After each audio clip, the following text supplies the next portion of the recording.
If you joined us and have any noise in the background, please go ahead and mute yourself so that it's easiest to hear. London time in the afternoon, the suspect, according to eyewitnesses, apparently coming down Westminster Bridge.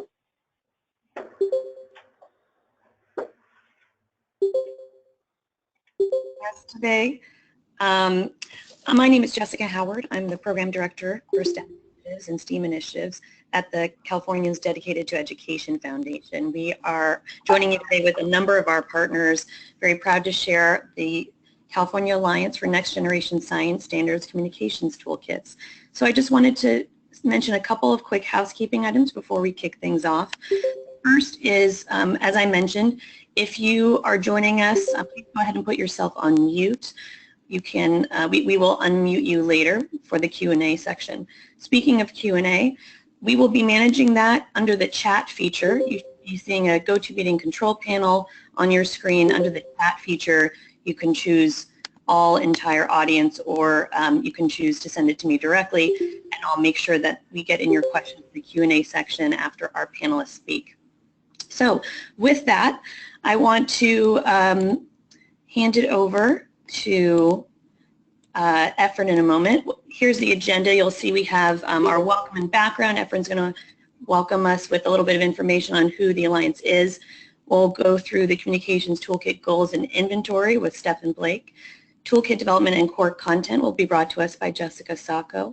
We have Toolkit Example Materials from Neetu Balram. And we have our STEAM panel joining us, who you'll meet shortly. Our Q&A, and then a few closing items to make sure that we're all set on our way, knowing what events are coming up and some other opportunities. So with that, Efren, I'll ask you to go ahead and welcome everyone and share a little bit more about the organization that brought us all together today. Thank you very much, Jessica. My name is Efren Mercado. I'm Policy Director for the California County Superintendent Educational Services Association, also known as CSESA. Really glad and happy to host this event with the California Alliance for NGSS.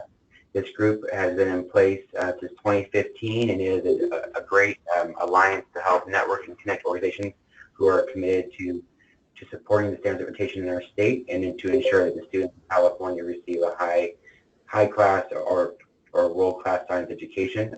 The groups range from school districts to organizations to membership groups to businesses to individuals across the board, and it's a really exciting group for us to be a part of. I'm lucky enough to serve on the executive committee with some of my colleagues on the call here. You can see the list of organizations, and if you currently are not a part of this list and you'd like to be, please reach out to Jessica Howard and she'll be able to take care of you with that. But it's a great group to help network and understand what's happening for science in our state, and we're able to really move forward with a lot of great initiatives. So I'll hand it back over to Jessica. Great, thank you so much, Efren. Right now I'm going to invite Jessica Sacco and Stephan Blake to join us.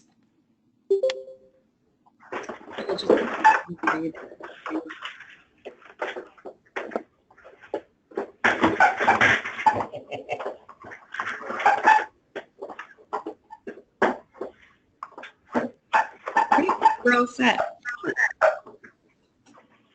Good afternoon. I'm Stephan Blake. I'm a senior advisor with Children Now, and I chair the communications working group of the California Alliance for NGSS.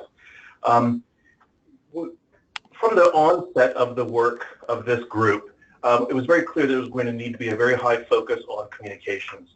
At the first meeting, where we had about 30 organizations represented, we spent an entire day dealing with a lot of issues, and we broke up into several working groups, one being about communications, but others were on finance and accountability and professional development. And every one of those groups identified some key communications needs going forward. First and foremost, to elevate the importance of science itself. As a result of No Child Left Behind and even Goals 2000, we've been very focused in this state on English language arts and math. We understood that the new standards are really complex and very, very different. So it's important to promote understanding among educators, among parents, among community members, and to really promote the idea of staying the course. It's going to take a number of years to make sure that we get to full implementation of NGSS. We had seen a lot of communications challenges, political challenges as well, raised around the implementation of the Common Core State Standards. We wanted to make sure that we were prepared for that, and critical to ensure that we had buy-in by all educators in this multi-year effort to get to a much higher standard of science education, science and engineering education for our kids. Next slide.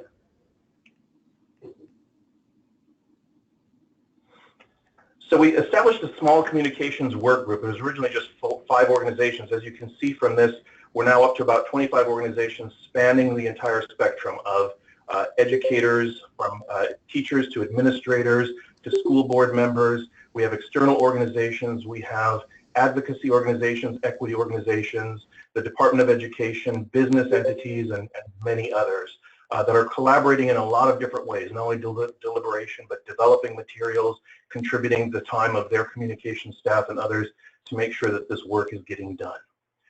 So about a year ago, next slide please, about a year ago we got underway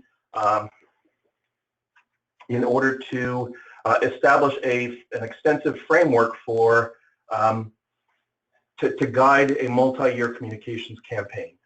First and foremost, as I described, we had these clear needs in mind. We want to make sure that our purposes were met of ensuring that everybody in the public understands that science is critical to every student's education. There's a lot of immediate attention given to jobs in technology, but as we know, there's so much that related to critical thinking, to problem solving, to investigation that is important to every aspect of a kid's education. So science is critical for all kids. We want to make sure that that the importance of science to our economy was also clearly understood by all. We want to make sure that parents understood new standards and how they differ, but also the new assessments that are going to be dramatically different than any assessments that parents and students have been exposed to in the past. And to promote a positive political environment such that we can keep moving forward toward full implementation in all schools. Ultimately, we developed a 4-year campaign structure with a series of goals that were designed to make sure that we were developing everything that needed to be developed for a general campaign, but also we wanted to make sure that there were audience-specific campaigns that could be tailored to the needs of educators and administrators and parents, business, the media, and others. Next slide, please. So we identified 12-month goals as well as this 4-year set of goals to make sure that we could channel the very narrow set of resources that are available to all of these organizations. Again, this is a voluntary participation in the Alliance. And we identified a smaller set of priority audiences to get underway with for this current year of, for 2016, where we most recently applied our energies. Teachers, principals, superintendents and administrators, and school board members, leaving media and business members and the general public to roll forward into this coming year. Next, please. So the idea here was to identify content and tailor it to these different audiences, and then have an initial set of outreach approaches that could be successful with them. So we wanted to tailor messages, identify some talking points, and develop other resources that would serve the interests and needs of an array of different audiences that were common to all at their core, but ultimately were tailored to the specific needs of those audiences. We wanted to make sure that we were reaching out through an array of networks rather than trying to build something individually for this Alliance, using the networks of the different organizations that are partnering in the Alliance, leveraging the Department and County Office of Education infrastructures for communication, and designing additional multimedia resources, creating our own website or web page for the Alliance. Next, please. So the first major set of activities that we were engaged in was the design of a wide set of tools that could be used for by all interested parties who want to promote the implementation of NGSS, and could tailor these to their own interests. So the next couple of slides I'm going to walk you through very quickly the kinds of things that are available. You see at the bottom of this slide at CA4NGSS.org. Anyone can access these tools. The vast majority of them are simply in Word on plain paper so that you can actually tailor any of these documents to your particular audience's needs and interests. Put your own logo on it if you would like, and use it as you see fit. And our panelists later on will talk about some of the ways that they've used some of these tools. So I just want to give you a general sense here of these tools that were organized by the intended audience. Go back one slide, please. Yeah. We do have some general information about what are the core messages, some Q&A, a general awareness article, and then a set of tools that are intended to help those who want to leverage the budgeting process under LCFF and the LCAP development process at local districts to help improve or ensure that there's effective support for an expanding science program. You'll see several tools in that section that explain to anyone what is in LCFF, what are the processes for LCAP, etc.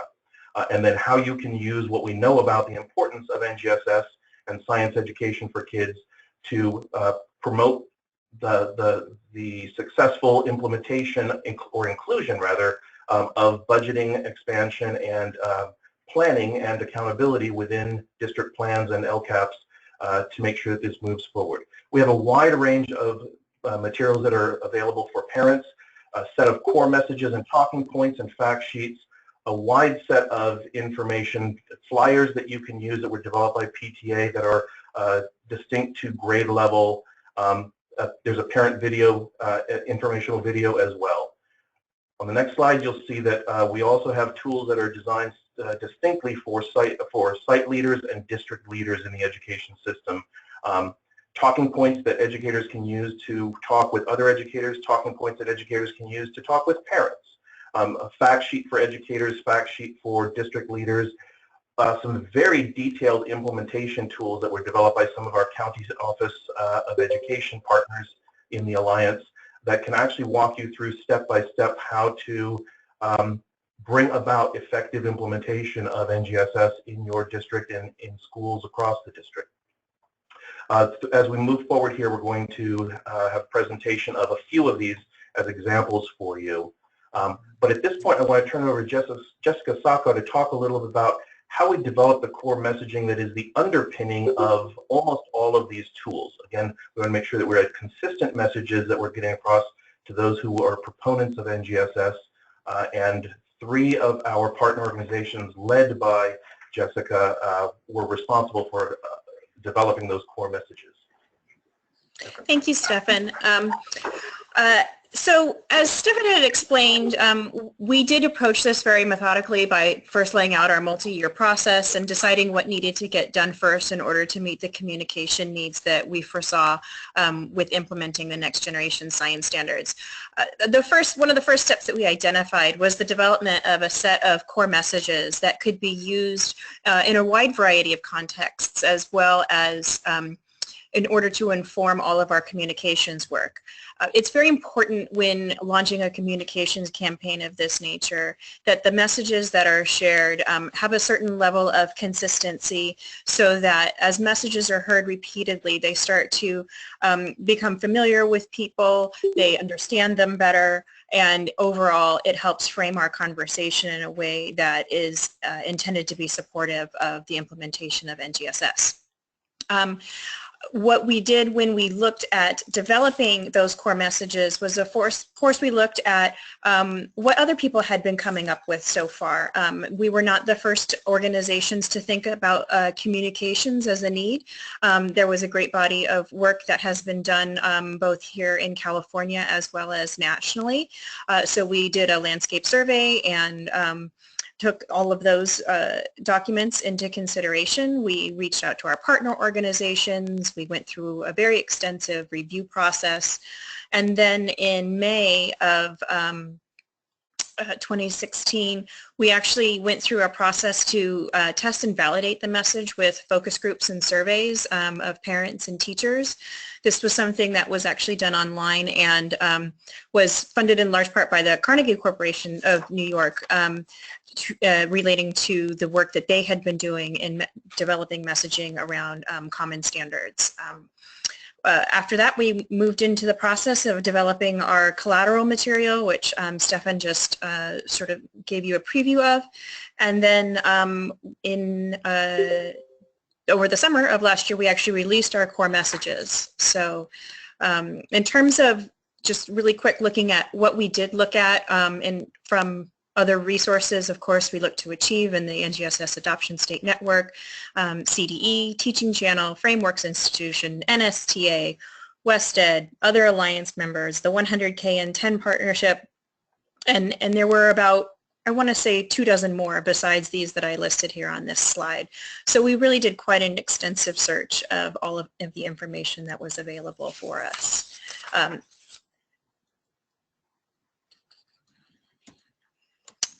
So in order to, when we went into the process of testing the core messages, as I had mentioned, we wanted to target our messages principally towards educators and parents, with the idea that what we were looking for was to understand whether or not these messages were compelling, were they something that made them want to go forward and find out more information? Did they find them inspiring, or did they find them offensive in some way?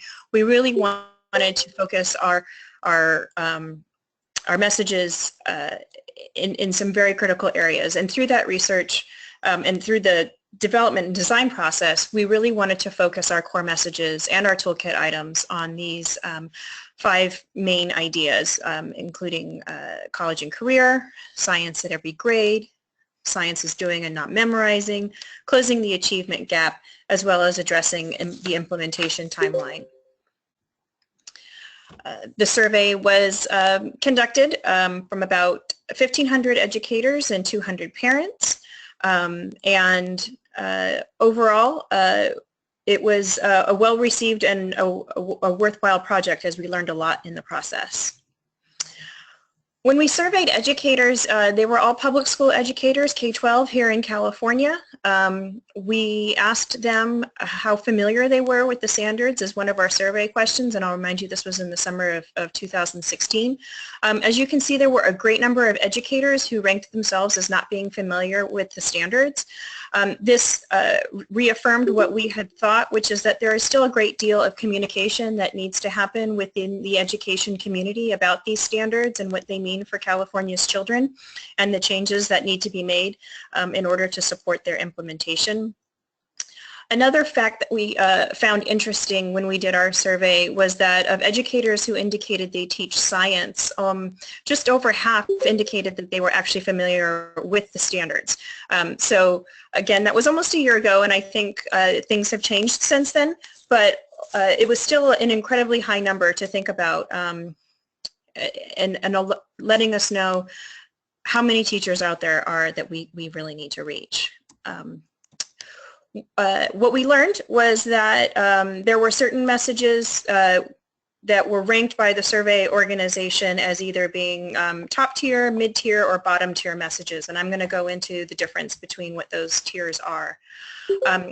For educators, the top tier message was students like learning this way. This was a very positive message. It resonated really well. 82% found it appealing. 86% said they wanted to find out more about what would take for NGSS implementation, and it just resonated really, really well. We did survey whether or not people preferred the word students or kids. It was 50-50, so if you prefer kids like learning this way, you can make that change, whatever fits better with your preferred style of communications on that. The other, then that was the top tier message for educators. After that, we had a sort of 2 categories of mid-tier messages for educators. And the bullet points that you see here are sort of the headline of the core messages that are posted on the CA4NGSS website. So when you click on the resource that says core messages for educators, then what you'll see is like a headline that is similar to what you see here on these bullets, a main idea, and then 3 sub-bullets of messages that support that idea. the idea behind having a main message and 3 supporting messages was something that we had learned was an effective way of communicating and helping people understand and embrace an idea. So the mid-tier messages came in about California students needing more science in elementary school, about California NGSS being a better way to learn science, that science is how we understand the world around us, and science learning takes place in both in and out of school settings. Sort of the second level of mid-tier messages were about the idea about California's new standards working together. So this is the connections between NGSS, the Common Core, as well as the ELD standards, that transitioning to new standards does require patience and persistence, and that NGSS promotes equity. When we dug a little deeper on this one, we found that those educators who found that the messages around NGSS promoting equity was about 63% found that message appealing, but approximately 11% found the message a little bit difficult to understand. And so I know we tweaked that message a little bit to try and make it easier for folks to understand. 63% said that that message made them feel somewhat or very positive about NGSS, and 57 to 59% said it would compel them to take some form of action. So we felt like those were strong messages that were enough to compel people to move forward. The survey also revealed that some of the messages we were trying to use to communicate information around NGSS were described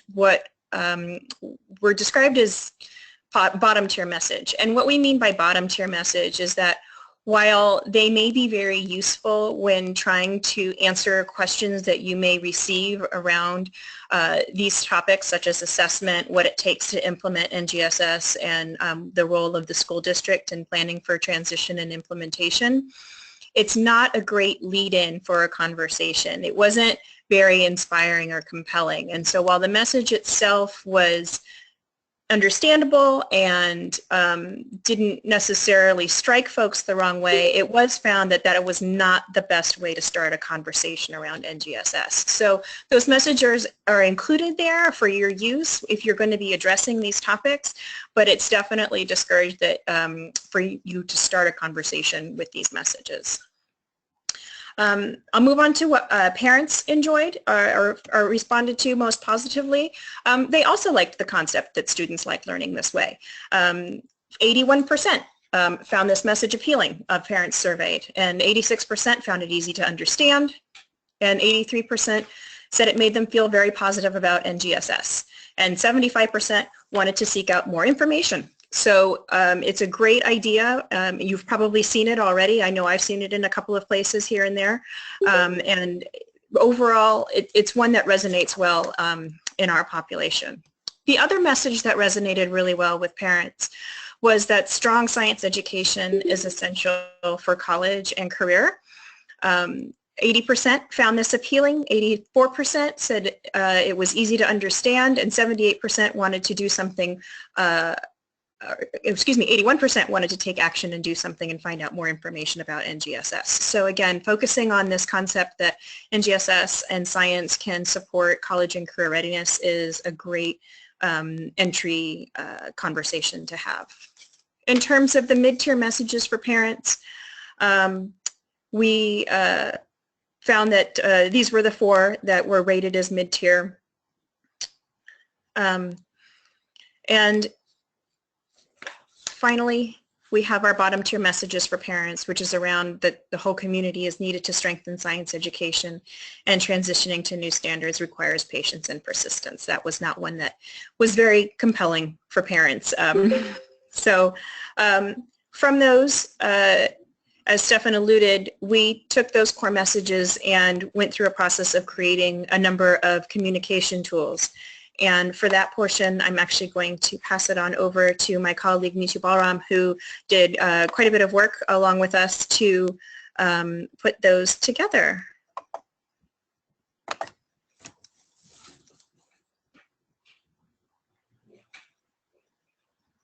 Great. Thank you so much. I'm just going to hand it over to Neetu Balram, the Communications Manager for the CDE Foundation. Neetu, have you joined us on the mic? I think we're just making sure she's unmuted.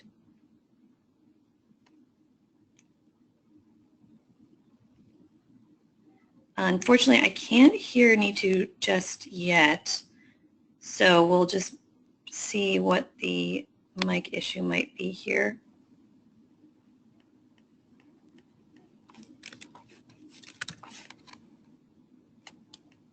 Sorry about the delay, everyone. Just a moment.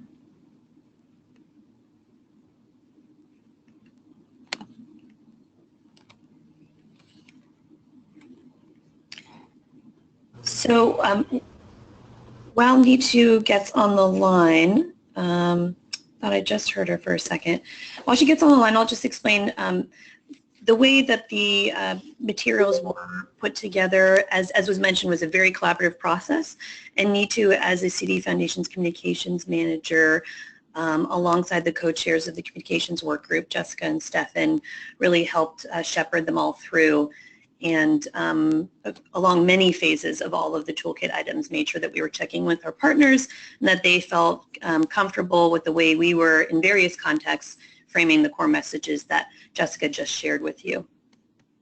So I'll go ahead and share a little bit more of what Neetu is going to show you while we work on that. And so I'm just switching the screen here. These are just a few examples of where you can see some of the content that Jessica was just referencing and how we've embedded it in the various toolkit items. So this is an educator's fact sheet. This is a PDF, but as we've mentioned, they've all been posted as Word documents online, so you can go ahead and customize them as much as you'd like. On here, you'll see the highlighted area saying the point of understanding how students learn science best, and they're naturally inquisitive, and this is a way they like to learn. You see that embedded in there. Once again, lower end, you see that embraces the students' innate curiosity and the fun and investigative nature of learning through the NGSS process. You also see a principal overview. So again, highlighting some of the core messages and how we've embedded them into the materials there. And some different formats and slightly different versions, of course, based on the audience and also the messenger. And then finally, there's a parent's fact sheet.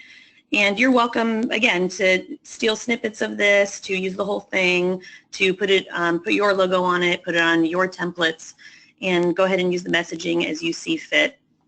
These are just three of many, many, many items that you saw are part of our toolkit lineup. But just wanted to show you what they actually look like. You'll notice that a number of them that were designed as part of our work group share a similar sort of template and format and color scheme. So you may be able to, if you'd like to keep it, you're welcome to. It's really just to make sure that there's some consistency visually for those, to make it easier to take a look at and use our core messages. So I'm going to move back over here and go ahead and have our panelists come join us.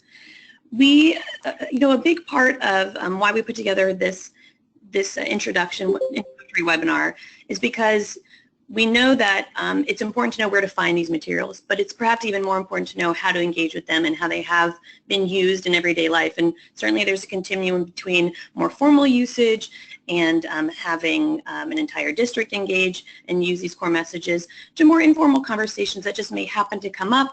And because you have a parent fact sheet on hand, you know that as part of your conversation with that parent who has questions about NGSS, you have the core messages ready and for whatever may come up. So first I'll go ahead and ask Jill Grace to start. We'll have each of our panelists share about 5 minutes of the materials they've used, the hows, the whys, a little bit of a story of how that's actually been employed in their everyday life, and then we'll certainly save time for question and answer at the end. So Jill, if your mic is unmuted. I should be. Great, there you are. And as Jill speaks, I'll go ahead and move over to some of your example documents. Great. Hi, everybody. So I'm Jill Grace. I am a regional director with the K-12 Alliance, and I get the very great pleasure of working with one of our districts in the early implementation initiative. And I happen to work with the largest district that's participating, which would be San Diego Unified. And just to give you a little bit of context, it's over 130,000 students in that district. So our communication need really arose in our third year of the grant, where we started to realize that we had an issue with scaling up. And we have about 70 teachers that are participating in the grant, but how do we get other teachers on board? So that was one issue. And the second was, in a district so big with so much going on, how do we make sure that when the grant is over, that science can actually be sustainable and continue and have the proper support structure that it needs for NGSS to be successful. So the first thing, which I think Jessica will pull up for you, is we ended up developing a 30-second message, a really brief message that our teachers could have on hand and ready to share at a moment's notice. We realized with so many teachers involved, we wanted to make sure that we all had a common message that was going out to our communities and our principals and our colleagues. And so we actually used, primarily thinking this was going to parents, we used the core messages for parents that Jessica Sacco shared earlier with you. And you can see in there we kind of have, we had a little bit of training from a chief, so we give a nod to them, but basically, you know, make your statement, make your point, make your statement again, is you're going to see in the structure of this. And the first two bullets actually came from two of the top tier messages that we thought would resonate most with that community.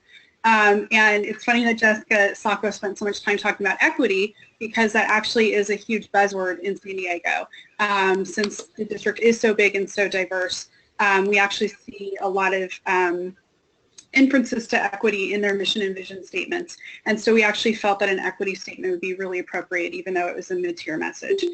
So, my advice to the teachers that we're working with is actually have a photo of this ready to go on your phone. If somebody asks you about NGSS, you have this as a reference that you can kind of keep your conversation on point with them. So that's the first way that we use one of the toolkits to kind of align our messages a little bit. The second was really realizing that we needed a way to make sure that science was on folks' minds, and we thought that the most effective way to do that, because this is really kind of a groundswell of teacher movement in the district, was to try and see if we couldn't make a difference in the district's LCAP. And to be able to do that, the first thing we realized we needed to do is actually prepare our teachers. So I'm sure, as many of you know, this whole notion of teachers really being a stakeholder group is a rather novel thing for teachers. We've always been really good about saying we want certain things for our classroom, but in terms of advocating for a bigger picture, that's sort of a new position that teachers are in. So the next document that you guys see pulled up, we got kind of broad inspiration from a number of places, but really just was advice for the teachers of how to go about speaking up for science and attending community meetings and, you know, advocating for certain things in the LCAP. So we had, again, since there's so many teachers we're working with in the district, we thought that having a sheet that we could easily send out to them would be useful. In terms of attending community meetings, that's a whole other ballpark in San Diego. So as I mentioned, the size is really large. The district is so big, it's broken up into 6 areas. And so those would be the sizes of about 6 medium-sized districts, and we have about 16 clusters within there. So realizing that, we ended up organizing the teachers on our leadership team to try and sign up for these various areas and cluster meetings that they could attend, where they could actually advocate for the LCAP. And we started that last May, and in doing so realized that nobody at these meetings knew anything about NGSS. And so this year we've kind of gone back to the start. We actually have a meeting in April where we're planning on using some of the PowerPoint material and the flyers that you guys have to help us do that. But we realized the first wave was we really just needed to tell people what NGSS was. And then the second wave was to actually advocate for specific language in the LCAP.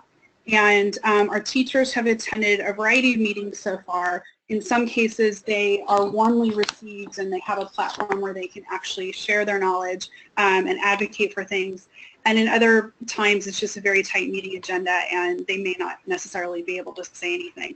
So the next document that Jessica Howard brought up for you we had ready to go in case we had a teacher who wasn't able to say anything and could just pass out materials to the community members that were actually attending the meeting. So what we did is we actually aligned specific language we wanted to advocate for in the LCAP according to LCAP priorities to the district's goals. So we customized the handout to make it easy for a family, to actually go online and submit input. So that's the next document that you guys see. So it's interesting. We're excited to kind of ramp this up for the spring and attend more of these meetings. I mentioned to you that we're looking forward to using some of the other resources that are posted to the website, the PowerPoints as well as the parent handouts. I know it's it's open house season, so teachers are excited to have a handout that they can pass out to their families as they attend that. And as I mentioned in our April meeting, which will be happening very shortly, we'll kind of, as a group, decide which of those materials probably makes sense that we can disseminate to our teachers. So it's been really neat to watch this happening, and I think the most important thing for me is seeing how empowering this has been for the teachers in our grant to actually go out and advocate for this in their district. I had a third grade teacher who gave us a quote for our website that'll be going up shortly, where she wasn't just talking about learning about NGSS and being a teacher of science in her elementary classroom. She actually was spending a lot of time talking about how she now feels empowered to engage her community and to involve them in conversations related to NGSS, which is really wonderful. So she's excited and confident, and it's exciting to see the teachers empowered. So I think the next kind of thing that we're looking at is teachers are interested in having some sort of workshop that they could do at back to school night next year, maybe before parents start back to school night. There could be some sort of little engagement that they could do with parents at their site and give them a hands-on experience. So I think we're looking for that. And sort of a sobering moment for us, we're really lucky to have 3 principals on our core leadership team. And when we were having all of these LCAP conversations, one of them had commented that it's great that we're advocating for this, but the principal site budgets don't actually have to talk to the LCAP right now. And so we were put in a position where we actually had to really think about giving teachers resources to have a very specific ask that they could go to their principal for. So as principals were turning in the site budgets, the teacher could say, hey, instead of calling out language arts and math, for example, can we just leave that broad and open, so if the need arises, we can actually put money towards science if necessary. So so we realized we had to kind of switch gears and think about site budgets as well as LCAP. So I think that's kind of the bulk of what I had ready to share for you guys. Great. Thank you so much, Jill. We'll ask you to circle back with us for the Q&A. I'm going to go ahead and move us back to the screen here. Our next panelist who's going to join us is actually Yamilat Mojo from the Riverside County Office of Education, pardon my voice. And I'm going to go ahead and also pull up a PowerPoint tool that she's going to share with us. Yami, go ahead. Okay. Good afternoon, everybody. My name is Hamish Mojo, and I'm with the Riverside County Office of Education. And it's a great honor to be here with you today in the webinar. And really, the question that was asked of us was to share how we have been able to incorporate some of the tools that are embedded in the toolkit and in our work of implementing Next Gen. And so our next panelist is probably also going to allude to some of these things, maybe share her perspective in more details. But on my end, Linda and I, Brett Brown, and I are also working with a group called SCAS, Southern California Association of Science Specialists. And at SCAS, we had the pleasure of working on supporting the Leadership NGSS Symposium in San Diego a couple of weeks ago. And so we were tasked with really bringing up the conversation with our leadership about communications and thinking about the message and how we disseminate the message and who is it that we're disseminating it to, etc. And so with this task on hand, we went immediately into the toolkit and were able to extract some really great tools already embedded in their webpage. And so I think that this has already come up in the conversation, but the pieces that we pulled were very user-friendly, and one of the key pieces that was foundational for us was the PowerPoint presentation slides that has already been built, and like somebody said earlier, we were able to edit them and really embellish some of other ideas and make it usable for our audience and the presentation that we were having in the discussion we were going to have. And so some basic things are already there for you to use, and so those key items are really gave us the starting point of our discussion. And so what we did was to see this communication piece as twofold, as having a part A and a part B, and really we wanted to let our audience know that the first portion or first part of the conversation is understanding what to communicate and some key pieces that are foundational and grounding. And so we found a lot of that really embedded in the core messages that I think that people have been alluding to earlier. And so using the PowerPoint slide, using some of those core messages, we were able to add some other items into the slide and really guide our audience into having great discussions about communication. Part 2 then of our slides, we walked our audience through a slew of tools that I think you've already seen because Jessica has pointed some out to you, but really there were 3 key stakeholders that we focused on, and it is the parents, our teachers, and our principals. And so we pulled out some of those key tools and were able then to embed them into the PowerPoint slide and then chat with our audience about what they are, what they contain, how they would be able to be useful for our administrators that were with us. And then using the what and using these tools, then they were able to walk away with the beginning of a communications plan so that they really feel secure in what they say to the community in the message, and they also walk away with some really handy tools that are fabulous that they can just turn around and print and use at a back-to-school night or use with their teachers, use with parents, etc. And so on our end, it was a really great place to go and extract information that is very user-friendly, and it allowed to have a great conversation with our participants, and I think they walked away with a lot of great ideas and support.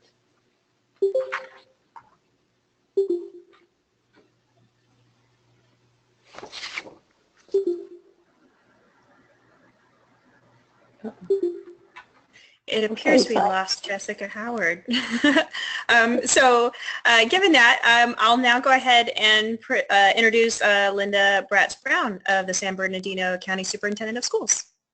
So since Yami and I have done the presentation on communication tools, and also before then, we started looking at or talking to our constituency within our districts.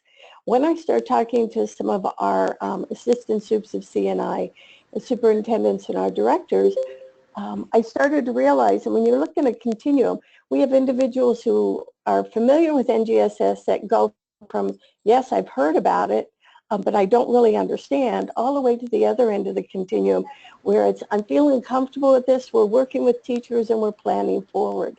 So when I go and I talk with individuals within our districts, I reference these as tools because a lot of our district leadership is saying our principals aren't familiar, and this gives us a common ground to be able to start, and that also that criticalness of having a common message that's shared all up and down the state, if you will. The other thing is within the county office itself, because we're a system and we interact with each other. For example, in talking with my parent outreach program managers, they were not familiar with NGSS. And so by looking at the communication tools, they have things that they can reference for parents, use at their parent outreach meetings. Again, it builds that common message and builds confidence. I usually don't just hand these to them. We sit down and have a conversation about next generation science standards, where we are in the process, help to sort of field and answer their questions ahead of time, and then provide opportunity that if they would like myself or others to be there to help them in that presentation, that we're able to be there to support them. The other thing, Yabi and I, within the two county areas, we have a district science leadership network where we take the communication information and we share that with these individuals. And these are people who represent, I think we have 33 districts within San Bernardino and a little short of that in Riverside. So we're working with over 50 school districts in our region. So we can build those common messages, provide them with tools that they can take back to their districts. But it really also spurs those networking conversations of where we're going and what direction that we're going in. Another piece that we often hear is, well, where's the funding coming for NGSS? So by having the language available for the LCAP, looking at where are examples. So how do I build an environmental education program? How does that fit into our NGSS? Where's that funding coming from? To be able to share the information on the LCAP and provide sample language that can also be used in relationship to that, I think it really supports our communities as they go forward in making those connections to the criticalness of NGSS. I will share the website and a couple samples. There are a lot of resources on that website, so if I print them all out or start talking about all of them, they can become overwhelming, so I try and actually gear it additionally to the audience that I'm talking with. In looking at those resources, one of the things I also appreciate, because I'm finding that in some ways our secondary coordinators are more comfortable with NGSS. Our elementary coordinators within districts are not as comfortable with. So when we look at the resources on the web page, there are things that are specific to elementary, middle and high school, and we can refer them to those areas for the talking point to help support.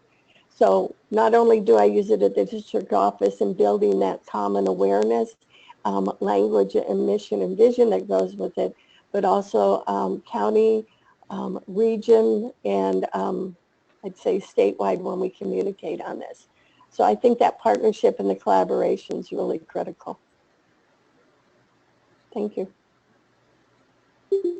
Great. Thank you so much, Linda.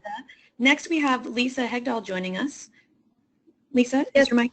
Yes, good afternoon. Can you hear me okay? Wonderful. Thanks. Go ahead. Awesome. So yes, I am Lisa Hegdahl, and I am currently an 8th grade teacher at McCaffrey Middle School in GALT, and I'm also the president of the California Science Teachers Association. McCaffrey Middle School is one of, it's in the GALT Elementary School District, and that is one of the California NGSS early implementation districts. And I'm here more today to talk about less formal usage of the communication tools in our district. In our district, we have 4 elementary schools and 1 middle school, so we're relatively small. And I think Efren had mentioned at the very beginning of the webinar that early on, the organizations that are involved in the California Alliance for NGSS realized that communication was going to be a huge issue, and I think the early implementers felt that as well. We started having to communicate early on before the communication tools were available, and at least in my situation, I work in a school with 6 science teachers, and only 2 of us were implementing NGSS full-time. And so we were struggling to create these messages on our own. We were using, the Achieve website. We were using the publication put out by CSTA, California Classroom Science. And it would have been a lot easier if we had had the tools that have been developed now. A lot of the information we ended up using, some of that is now on the beginning of the year 1 year flyer, which has the, the basics of NGSS, so that's a great piece of information to have. Now what I've done is I had my original message for my back to school night presentation, and what I've done now is taken a look at what I have written on my own from the earlier years and have modified it based on the tools, knowing that the tools have been vetted and worked on as far as, like Jessica Sacco said, the different tiers of messaging that are there. So I've kind of been able to look at what I've done in my own classroom with my parents and my principal in my district through the eyes of the communication tools. a few of the things that are in there that are particularly helpful for me, there's on the one of the informational pages, I think Jill also had mentioned the equity piece. You know, sometimes it's hard to get people to listen to science information or to sell science, if you will, at their district. But if you mention equity, sometimes that opens a lot of doors that have been closed in the past. And so there's bullet points that mention how the science can help kind of bridge that equity gap. So that's extremely helpful to have that. And then another messaging that has been particularly helpful for us that resonates with our early educators is just talking about how California NGSS is aligned grade by grade, and it makes learning more relevant and fun. So that's one of the talking points that we've used educator to educator to help talk within our district, especially with teachers that are just now coming on with NGSS. As far as what we'll do in the future, I personally and a lot of our teachers have open house coming up in May. And so this will be a way to recap with our parents what we've been doing throughout the year with NGSS and how we've been teaching science within our classrooms at our district has been so critical for our students as they move on into high school. There's a video in the toolkit, which I believe they mentioned, and we have plans to use that in our future. We've looked at it as core lead team of NGSS teachers, and at least at the time that we were looking at it, we weren't sure our larger population of district teachers was ready to see that. But we feel strongly that they probably are now. And I think that's super important as you look through the tools, that you know the culture of your district and you know the culture of your school. Obviously you have to know kind of understand how they might take the message. Are they ready for certain pieces? They're ready for this piece, they're not ready for the other. So really being in tune what do you think is going to resonate now? What do you think might be something you want to hold off for and use later? I think both Jessica Sacco and Efren mentioned the consistency of the messages, and that's important because again we are trying to give these messages at 5 different school sites. So to have them be so consistent helps us kind of stay on track, and so at one school we're not deviating and going too far off message. Another future goal is that ideally the California NGSS early implementers are supposed to, you know, spread their word forth to the world and what they've learned, and so having these messages available again to keep us focused and to take what we want to share about our lessons and what we've done with NGSS, but also have kind of some packaging to wrap it in, I think is going to be extremely helpful as we move forward to professional development events and speaking informally with people. In the last 2 weeks, I've been contacted by 2 different counties, one in Washington State, who wanted to know what we're doing and what's California doing and how's it worked in your classroom. And again, just to know that those tools are there, that if I can pull some information from them to help make my message more clear is a great backup to have when I'm all of a sudden being asked to speak to someone about NGSS and how it's been working. So that's all I have to share. I'd really like to thank the California Alliance for NGSS for having me this afternoon, and thank you. Thank you so much, Lisa. And you know, Lisa and Jill are both working with the Early Implementation Initiative. Jill from the K-12 Alliance West Ed Point, and Lisa being in one of the early implementation districts. So it's really great to hear your perspectives from those standpoints. So now we have Dr. Joan Bissell joining us. I'm just making sure that, let's see if her microphone, we may have an issue still. Well, while we are working on that, we still have all of our panelists here with us. Were there any questions from anybody on the webinar of how people have used their materials, anything that's come up based on their comments? If there are, please go ahead and put them in the chat box over on the side here. We'll make sure that we get them to them, and if you have further questions, we can even unmute you and make sure that you can ask by voice. I'll just give a moment here. While we're waiting, I'm actually curious for each of our panelists to know which message resonates best with you personally. Lisa, you spoke to knowing the culture of your school site, of your district.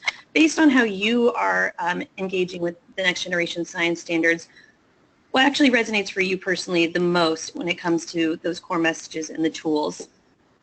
Yeah, I think I brought up the piece about equity for several reasons. Our district isn't quite as diverse as it sounds like Jill's is, but we do have a large Hispanic population, and then we have quite a large lower socioeconomic group as well. And we're starting to look, well, I'm not saying starting, it sounds like we're about midway through, to look at personalized learning. And so when I read some of the stuff in the text they're having us read about really looking at personalized learning, it does talk a lot about that equity issue. So I think that's a piece I will be pulling out more and more and more in my messaging personally. I think in my case, the number one thing I hear teachers talk about at the end of a lesson study is how excited they are that kids are excited and the engagement of the students. So, I mean, hands down, that is the number one thing that blows them away. You know, this kid in my class who never does anything, all of a sudden they wouldn't stop talking and they're engaged. And so that level of engagement is just, I think, that little nugget that keeps them moving forward. And so I think that messaging statement relating to the fact that kids actually like learning this way is probably the one that resonates the most with myself and the teachers that I get the pleasure of working with. Mm-hmm. For me, absolutely, I'm going to agree with Jill. It is engagement, and I think that is key as we, that core message is a key message to focus on as we really support our communities and incorporating next gen, because we've lived the last 10 years in a place where it's not so much fun in the classroom, and next gen changes all that, and the rules of the game have changed, and kids are coming alive, and they are thinking and probing and really dreaming about data and possibilities in the classroom. And so engagement for me has been a key component of supporting our districts and students and teachers toward implementation of NextGen. I think in looking at this, I agree very strongly with the engagement aspect. It's also the progressive nature of NGSS and the criticalness of science being taught starting in our early grades and moving all the way up. I think it's important in that our parents understand that and can become advocates for additional developed and further science education that happens at every grade level for every student, so that when they actually articulate out of high school into college or career, that they have a really strong background to support them. Not only looking at what career am I going in, what possible, college am I going to or whatever, but also understanding that as an informed citizenry, it's really important to be able to look at all these different aspects of it. And that really does start with our TK teachers and doing outreach and laying that inquiry that they already do in their classrooms and guiding it into deeper scientific understanding.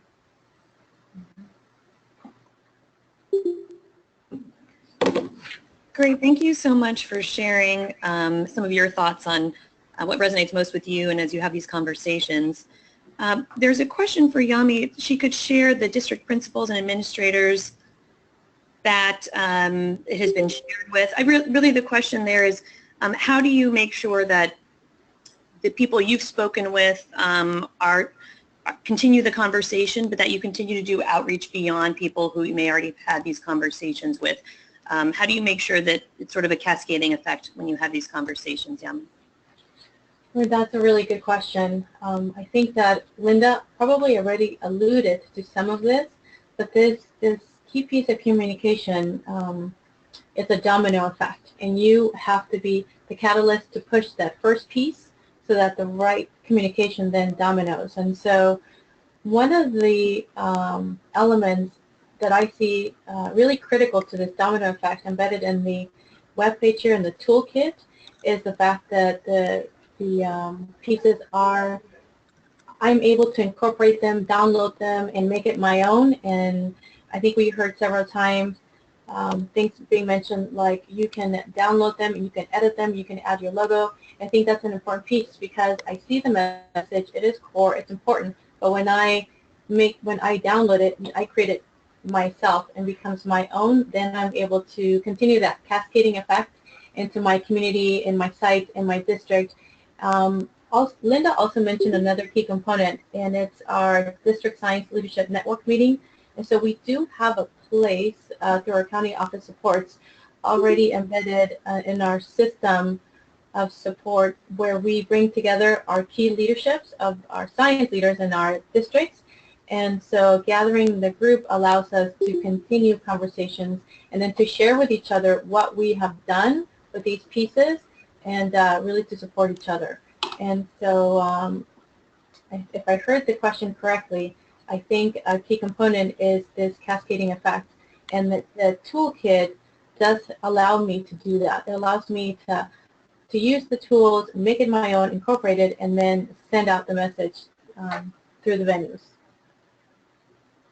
Great, thank you. Did any of our other panelists want to speak to the idea of how do you get the ball rolling? How do you make sure the domino effect, whether more formal or less formal ways, gets the word out about the next generation science standards?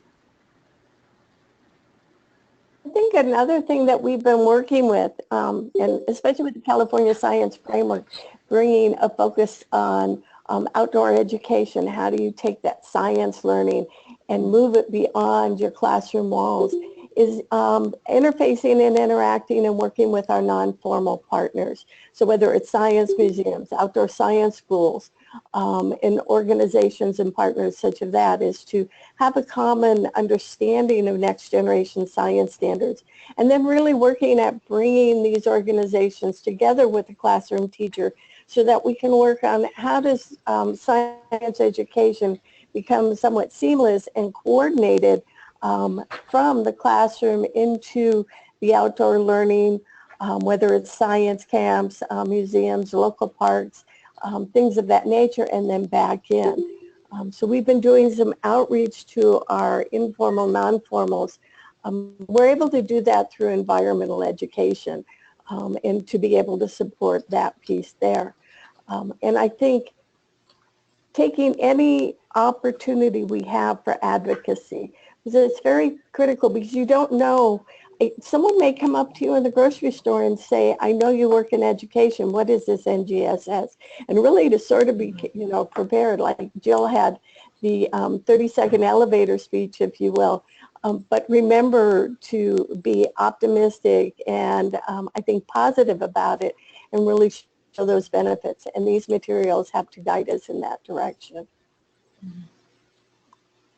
Very true. Jill, I appreciate the getting a screenshot of it and just having it on your phone, even when you're possibly in line at the store. Very, very helpful. I appreciate that you guys condensed it to that size as well.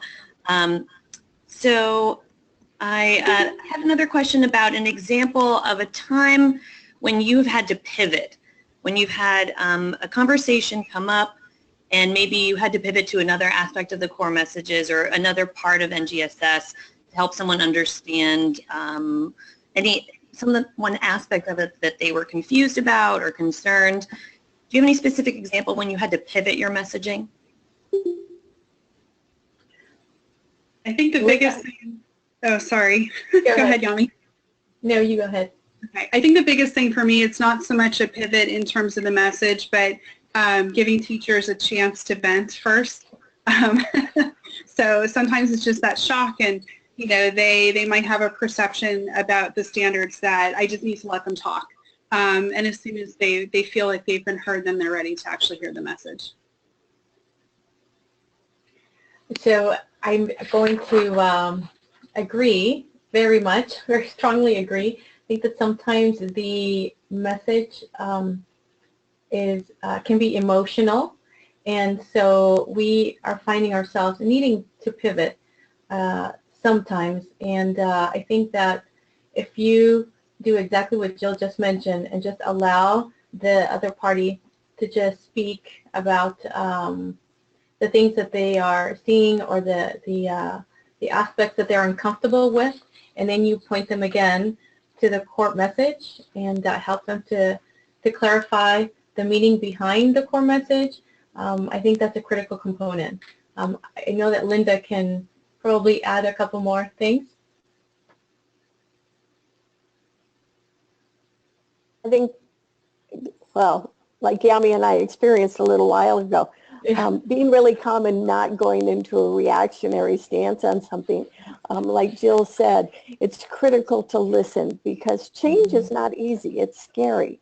And sometimes the message doesn't, get through a system all at the same time. So, for example, a district level administration may have a better understanding of the direction that they're going and why they're taking the steps they are, whereas a classroom teacher may not be aware that things are already in motion. And so listening and then being able to support them and then direct them towards some additional support or information, or maybe even sharing a little bit about what their district is doing if you're aware of it, and then encouraging them to get in touch and to get involved.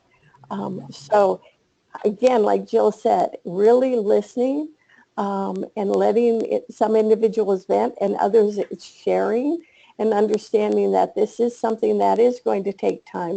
It's not going to happen in the next 6 months, but to develop that understanding and that we have processes we're going through to help support everybody as we continue to go forward. Thank you. Lisa, are you on the line? Did you want to chime in on that at all? Yeah, sure. This is more from talking to parents. I think especially when you look at how the year unfolds, when you have back to school night, and especially in the earlier days when the parents were coming from even their own experience where they experienced the old standards and where it was more fact-based, and now they're being told that they're going to be doing this more investigative, three-dimensional, and it's a little bit hard for them to digest at first. And I think they're somewhat excited about it, but not quite sure if they should be or not. And I think one of those key pieces in there just about how many of the jobs that their children will get in the future haven't even been thought of yet, and how we can't keep teaching the way we've been teaching if we really want to prepare them for a future that we can't even imagine. And I think with most of them that resonates a little bit. And then as you go through the year and they see their journals and they see the things they're doing, and then I'm super excited about culminating with that at open house to see all the things that they've done over the year and how they've achieved, regardless of where they come from or what their past experiences are. That can be very powerful. So like the other panelists said, it does take time, and but I think that the proof is in the pudding, if you will. As time goes by, they can see the results and what's happening with their students. Great, thank you. I wanted to see, Joan, are you on the line with us now? I'm still on the line. Wonderful. Well, sorry, I just unmuted everyone just to. Okay. Unfortunately, we'll have may have a little bit of echo in here. I'll ask everyone to mute themselves if you have the manual ability to do so. We're just troubleshooting technology here. Joan, we would love to hear some of your thoughts on some of the original questions about how you've worked with the Communications Toolkit materials and what you've found has been helpful. So I'll just let you go ahead and share some of your perspective. I'll be real quick because I know it's late, but just by way of summary, my responsibility is to lead the teacher education and the counselor and administrator education program in the CSU, and we also do a good deal of professional development. And so we've used the toolkit for both preparing new teachers and then for working with current teachers as well as administrators and counselors. And I just wanted to really speak about 4 things. Overall, this toolkit is just amazing. And we look at it as educators who are responsible for engaging other educators in the NGSS. And the things that we especially like about it are first, less is more. And the way that you've chosen some central themes and really just drill down on those makes it something that's really manageable for a new teacher and make it something that's manageable for an administrator who needs to share it with their staff, etc. Another thing that we love is the quality. I really have to tell you that a couple of the pieces, like the core messages for educators, which it's called the core messages for NGSS for school site-based educators. We use that with our new teacher candidates. It is so thorough and so deep in connecting the NGSS with learning theories and with development and with the cultural norms that are faced in schools. It is an absolutely first-rate piece. So that's the core messages for educators. A couple other things that we use a lot. We use the educators to educators, the talking points a lot. We use those with our students who are just going out in the field. So they'll get a quick overview, and it's just a one-pager.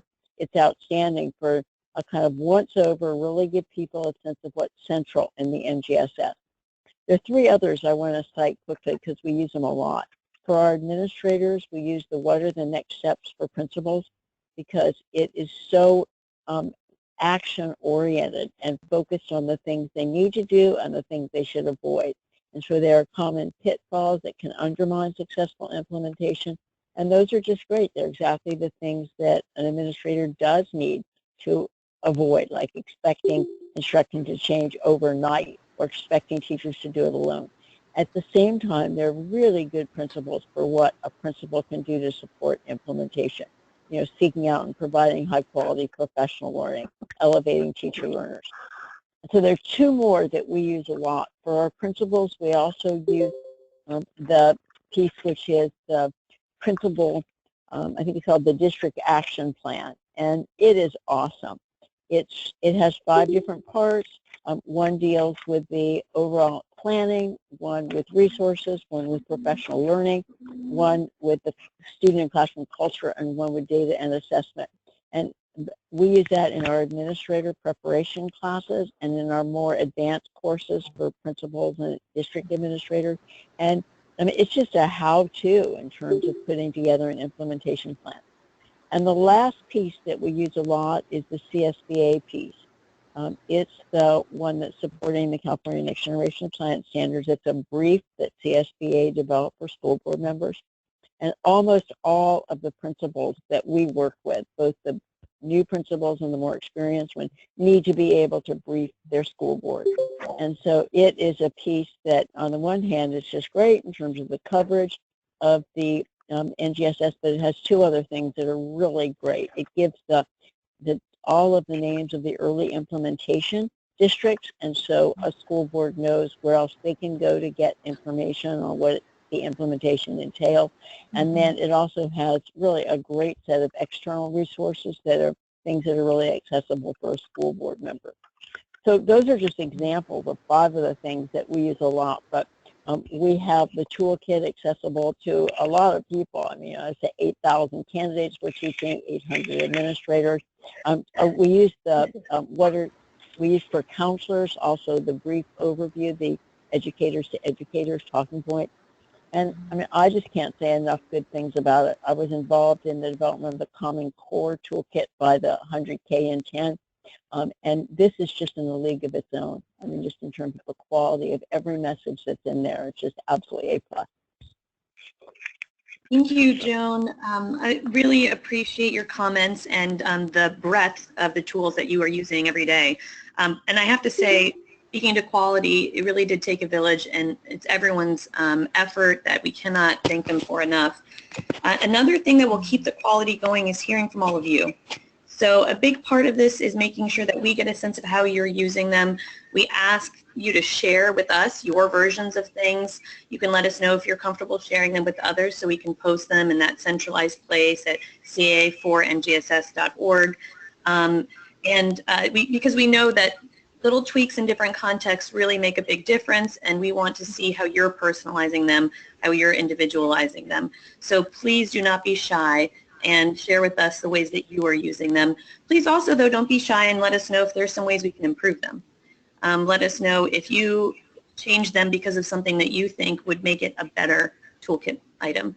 And in that way, these are always evolving and really do take everyone to contribute their effort, their thoughts, their feedback, and the real sense of how they're working for them in the field.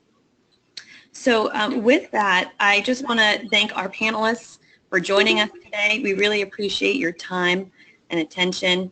And if there's any additional questions for anybody on the panel or for some of our speakers earlier, please go ahead and send them my way. You can also just email them to me. I'll give you the information again at the end.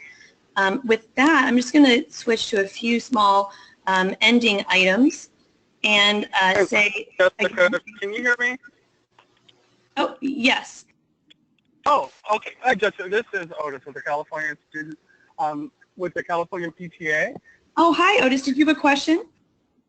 Yeah, well, and actually, it's, I really want to thank the panelists for actually giving like examples of this toolkit, because there's been a lot of work that was put into this, and it's so neat to see different ways of outreaching using this toolkit. Now, for the state PTA, we plan on at our convention in April to actually use parts of this toolkit to convey this message out to parents and teachers that attend the convention. So thank you for giving me some ideas of how I can utilize these tools. What did he say? Thanks so much, Otis. There's nothing like actually getting a sense of how they live in the real world. Our panelists have really given us some nice insight to that. Anyone else on the line who had any questions or comments you wanted to share before we pivot slightly?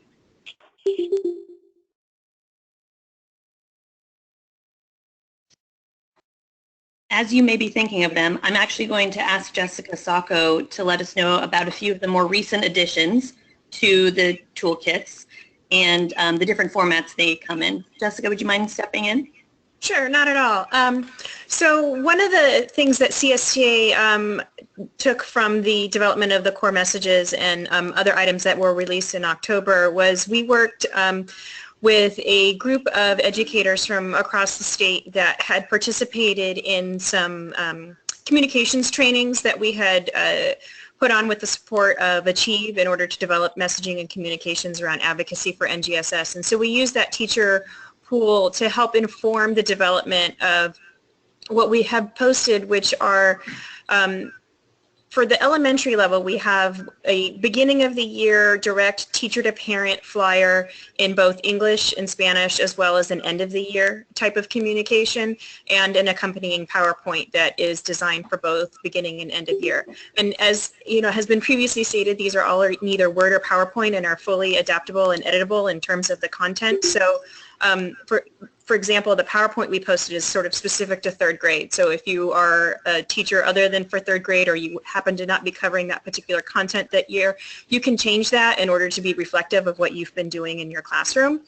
And those are available in both English and Spanish currently. We also have a PowerPoint that is directed at either middle or high school level parents, as well as middle school and high school level parent information flyers. Those middle and high schools aren't specific to beginning and end of the year, and they differ a little bit from the parent fact sheet that's there in that they don't necessarily dive, at least at the elementary level, a great deal into sort of the concepts of 3 dimensions. It definitely addresses NGSS, but it's really tried to be kept at a level that's very digestible for parents and really focuses on the key takeaways and things that they need to understand and how science education is going to be different for their kids moving forward.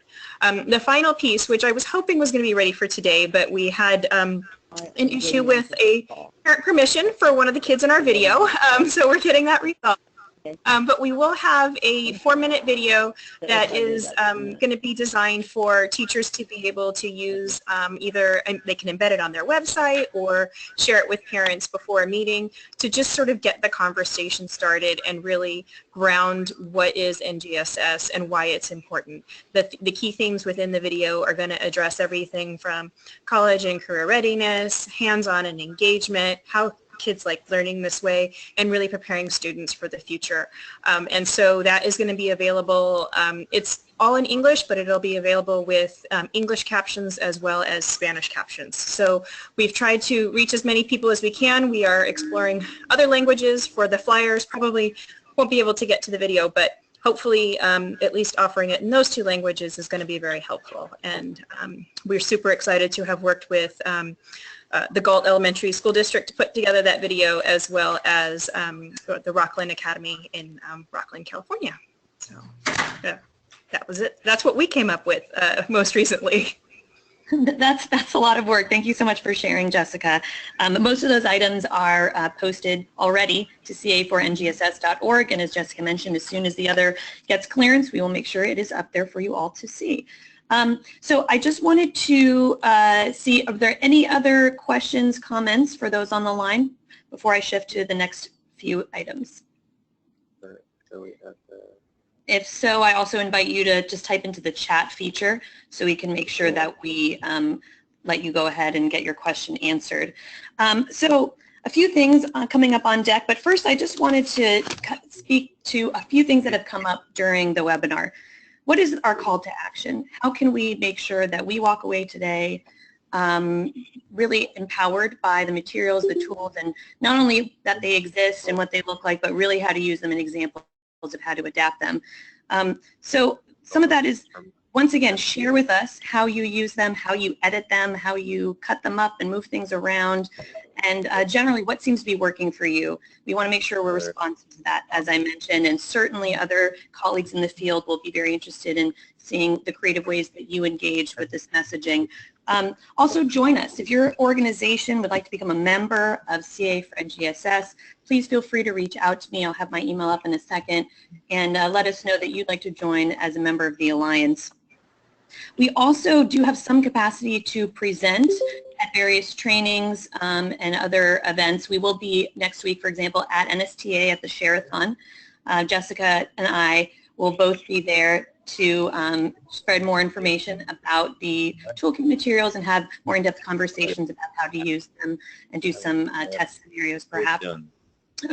But let us know, please feel free to contact me if you actually have requests for us to come to present or share with your organization, your district, school site, where you're joining us from. I also want to note that we do have more tools coming. So there are other things in the works, and we will ask you to spend a few moments and fill out a survey for us. I promise you it's very, very brief, but part of that is saying what other tools you would like to see. Because once again, we want to make sure we're responsive to what your needs are and what you're experiencing in real time, day to day in the field. So just a few things to keep in mind for our action steps. Other events you see are coming up. In addition to NSTA next week, where I hope I get to see a lot of you, we also have Riverside County Office of Ed working with the California Commission on the Status of Women and Girls and the California Department of Education on a series of Engaging Girls in STEM. The next event, Making the Connection for Action, is on April 20th. You can see these are all hyperlinked. We will post this PowerPoint right away. And this hyperlink is the actual registration link to go ahead and join them at the Riverside event. This fall and winter, we welcome you to join us at CSTA and also at the California STEAM Symposium, both of which are in Northern California, CSTA being in Sacramento, and the California STEAM Symposium for the first time ever being in San Francisco. As I mentioned, please feel free to reach out.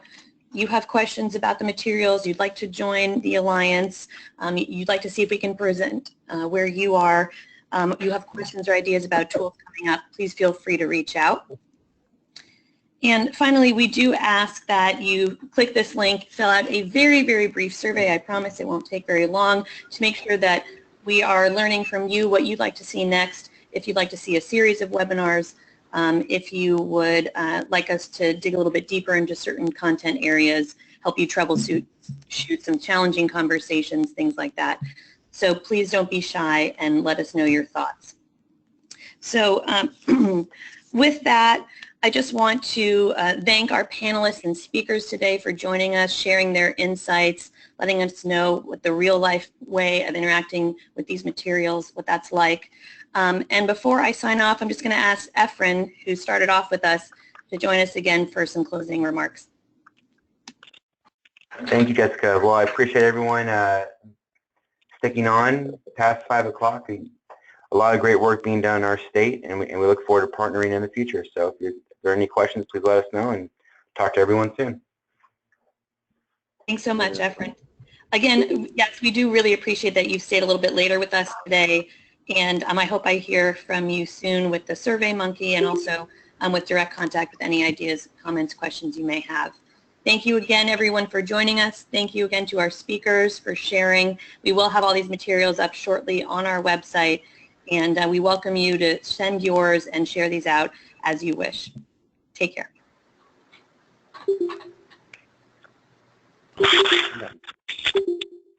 That's because they're science.